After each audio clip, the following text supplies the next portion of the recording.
ഏവർക്കും എൻ്റെ നമസ്കാരം. കണ്ണൻ്റെ ബാലലീലകൾ തുടരുകയാണ്. കൊടും കാറ്റിൻ്റെ രൂപത്തിൽ വന്ന് കണ്ണനെ കൊല്ലാൻ കംസൻ അയച്ച തൃണാവർത്തൻ്റെ കഥയാണിത്. ഒരു ദിവസം മാസങ്ങൾ മാത്രം പ്രായമുള്ള ഉണ്ണിക്കണ്ണനെ മടിയിലിരുത്തി താലോലിച്ചു കൊണ്ടിരിക്കുകയായിരുന്നു യശോദാമ്മ.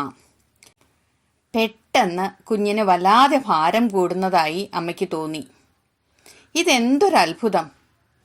മായക്കണ്ണൻ്റെ എന്ത് ലീലയാണിത് എന്ന് കരുതിയെങ്കിലും അമ്മ കുഞ്ഞിനെ മെത്തയിൽ കിടത്തി വീട്ടുജോലികൾ ചെയ്യുവാനായി പോയി.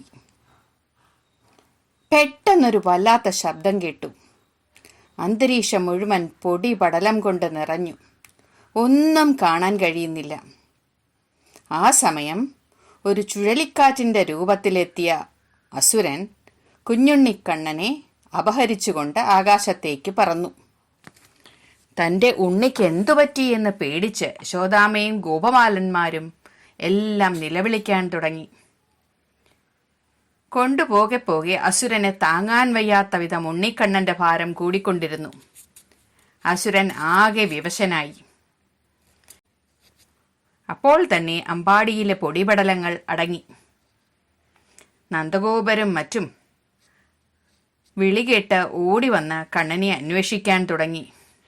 ആ അത്ഭുതബാലനെ കൊല്ലാനായി അസുരൻ ഉണ്ണിയോടൊപ്പം പറക്കുന്നത് എല്ലാവരും കണ്ടു.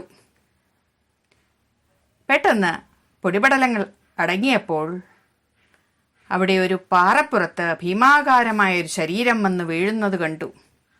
അത്ഭുതമെന്ന് പറയട്ടെ, ആ ഉണ്ണിക്കണ്ണൻ നീലരത്നം പോലെ മനോഹരമായ ആ സച്ചിദാനന്ദ സ്വരൂപം ചിരിച്ച് ആ അസുരന്റെ നെഞ്ചത്ത് സുഖമായി കിടന്ന് കളിക്കുകയാണ്.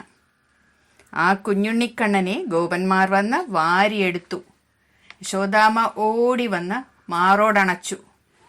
ആ വീഴ്ചയിൽ തന്നെ അസുരന്റെ കഥ കഴിഞ്ഞു. ഓരോരുത്തരുടെയും അടുത്ത് വാത്സല്യം ചൊരിഞ്ഞ് ആ പൊന്നുണ്ണിക്കണ്ണൻ അവരെയെല്ലാം അനുഗ്രഹിച്ചു. നാരായണീയം 43 ദശകത്തിലും ഭാഗവതം 10 സ്കന്ധം 7 അധ്യായത്തിലും പ്രതിപാദിച്ചിരിക്കുന്ന കണ്ണൻ്റെ ഒരു ബാലലീലയാണിത്. നാരായണീയം ഭട്ടതിരിപ്പാട് എഴുതുന്നത് തൻ്റെ വാതരോഗം മാറ്റിത്തരണേ എന്ന് ഗുരുവായൂരപ്പനോട് പ്രാർത്ഥിച്ചുകൊണ്ടാണ്. വാദസ്വരൂപനായി വന്ന ആ അസുരനെ നിഷ്പ്രയാസം സംഹരിച്ച അങ്ങ് എൻ്റെ വാദകോപത്തെ മാറ്റി എനിക്ക് ആരോഗ്യം തരണേ എന്നാണ് ഈ ദശകത്തിൻ്റെ അന്ത്യത്തിൽ അദ്ദേഹം പറയുന്നത്. വാദം എന്നാൽ വായു അഥവാ കാറ്റ് എന്നും അർത്ഥമുണ്ട്. വാതാലേശനായ ഭഗവാൻ വാതരോഗം മാറ്റാനായി സാക്ഷാൽ ഗുരുവും വായുവും കൂടി പ്രതിഷ്ഠിച്ച ഗുരുവായൂരിൽ സദാ വിരാജിക്കുന്നു. എല്ലാവർക്കും ആ ഉണ്ണിക്കണ്ണൻ്റെ അനുഗ്രഹം ഉണ്ടാകാനായി ഞാൻ പ്രാർത്ഥിക്കുന്നു. 43 ദശകം 10 ശ്ലോകം നിത്യവും പാരായണം ചെയ്താൽ വാതരോഗത്തിൽ നിന്നും നിത്യമുക്തി നേടാം എന്ന് ആചാര്യന്മാർ നമ്മെ പഠിപ്പിക്കുന്നു. നമുക്ക് വന്നുപെടുന്ന ആപത്തുകളും രോഗങ്ങളും കഷ്ടപ്പാടുകളും പ്രകൃതി ദുരന്തവുമെല്ലാം ആസുരിക ശക്തികളാണ്. അവയിൽ നിന്നെല്ലാം മുക്തി നേടാൻ സദാ ആ കുഞ്ഞുണ്ണിക്കണ്ണനെ പ്രാർത്ഥിച്ചാൽ മാത്രം മതി. ഈ വീഡിയോ കാണുകയും കേൾക്കുകയും ചെയ്ത ഏവർക്കും എൻ്റെ നന്ദി.